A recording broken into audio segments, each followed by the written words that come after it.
Corona है महामारी, इससे लड़ने के लिए सरकार पूरी कर रही है तैयारी। हम सब की भी है जिम्मेदारी। रहना है घर में ही बस एकमात्र समाधान, हम सबको रहना होगा बहुत सावधान। नमस्कार, मैं रविंद्र सिंह शोरा। जब से लॉकडाउन पूरे देश भर में अनाउंस किया है केंद्र सरकार ने, और उसके साथ ही कुछ राज्य सरकारों ने अपने अपने राज्य में कर्फ्यू भी अनाउंस किया है, लेकिन तब से हम लोग देख रहे हैं कि कुछ लोग जो है वो घरों से लॉकडाउन होने के बावजूद बाहर निकल रहे हैं और अधिकारियों के पूछने पर कोई वैलिड रीजन को कारण नहीं बता पा रहे हैं। अब सवाल उठता है कि जब लॉकडाउन अनाउंस किया गया है तो फिर लोग बाहर क्यों निकल रहे हैं, और निकल रहे हैं तो सरकार इन पर क्या कार्रवाई कर सकती है।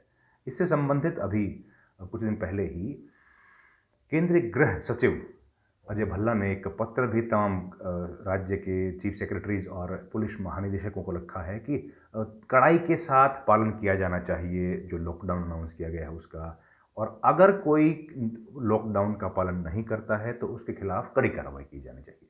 अब सवाल उठता है कि सरकार कार्रवाई इसमें क्या कर सकती है। देखिए, दो अलग अलग कानून हैं जिनके तहत सरकार इसमें कार्रवाई कर सकती है, जिसमें एक कानून है आईपीसी, भारतीय दंड संहिता, जिसका सेक्शन 188 जो धारा 188 है, वो किसी भी इस तरह की परिस्थिति में अधिकारी का आदेश नहीं मानने पर लागू होती है, और उसके तहत दंड का सजा का प्रावधान किया गया है। इसमें 1 महीने से 6 महीने तक की सजा का प्रावधान उसमें किया गया है। उसके बाद आता है एपिडेमिक्स एक्ट, जिसको कि आपदा प्रबंधन विधेयक 2005 के नाम से जाना जाता है। उसमें जो संख्या जो 51 से 60, 51 से 60 तक की जो धाराएं हैं, उनके तहत इस बात के आदेश दिए गए हैं, इस बात को सुनिश्चित किया गया है कि अगर कोई एपिडेमिक्स, इस तरह की जो कोरोना फैला है, इसी तरह की कोई एपिडेमिक हो तो उसमें नियंत्रण करने के लिए क्या कानून है, जिसमें 2 बरस तक की सजा का प्रावधान है। यानी अगर कोई व्यक्ति लॉकडाउन तोड़ता है तो उसको विभिन्न धाराओं के तहत, विभिन्न कानून की अलग अलग धाराओं के तहत 2 बरस तक की सजा, जुर्माना या फिर दोनों लगाया जा सकता है। जुर्माना, सजा या फिर दोनों उसको लगाया जा सकता है। इसलिए बहुत ज़रूरी है कि तमाम लोग जो कि लॉकडाउन का पालन नहीं कर रहे हैं उनको समझने की ज़रूरत है।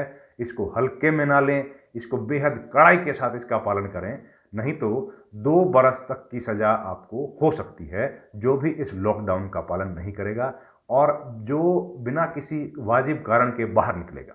साथ ही इसमें एक और प्रावधान भी है कि अगर जो सरकारी संपत्ति का धन है, यानी कि जो लोग, कई बार ऐसा भी देखने में आया है कि जिनको ज़रूरत नहीं है वो लोग भी सरकार को प्रशासन से रिक्वेस्ट करके अपने घरों में भोजन या कोई दूसरी ज़रूरी सामग्री मंगवा लेते हैं, वो भी एक गैर कानूनी है और कानून के तहत एक अपराध है जिसकी भी 2 बरस तक की सज़ा होती है।